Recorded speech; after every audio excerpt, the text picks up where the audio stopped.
இன்னைக்கு hello foodies தமிழ்ல ரொம்ப ஹெல்தியான முருங்கைக்கீரை பொரியல் எப்படி செய்யுதுன்னு பார்க்கலாம். வாங்க இப்போ ரெசிபிக்குள்ள போகலாம்.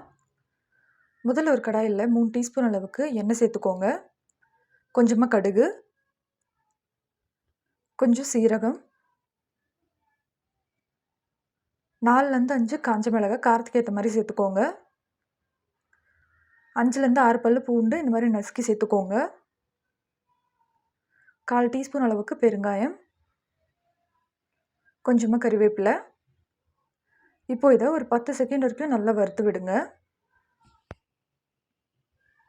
இப்போ பாருங்க, பூண்டு நல்லா கோல்டன் கலர் சேஞ்ச் ஆயிருக்கு. இந்த ஸ்டேஜில் வந்துட்டு 2 மீடியம் சைஸ் வெங்காயத்தை இந்த மாதிரி பொடி பொடியாக நறுக்கி சேர்த்துக்கோங்க.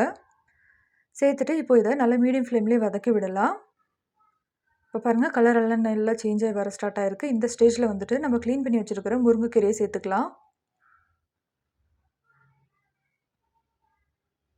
இப்போ இதில் 1/4 டீஸ்பூன் அளவுக்கு மஞ்சத்தூள், கீரைக்கு தேவையான அளவு உப்பு சேர்த்துட்டு இப்போ இதை ஒரு 2 நிமிஷம் வரைக்கும் நல்லா வதக்கி விடுங்க. கீரை பாருங்கள் இப்போ நல்லா சுருங்கி வர ஆரம்பிச்சிருக்கு. இப்போ இதில் வந்துட்டு பருப்பு வேக வச்ச தண்ணியை சேர்த்துக்கலாம், 1/2 கப் அளவுக்கு. இப்போ இதை ஒரு தடவை நல்லா கலந்து விட்டுருங்க.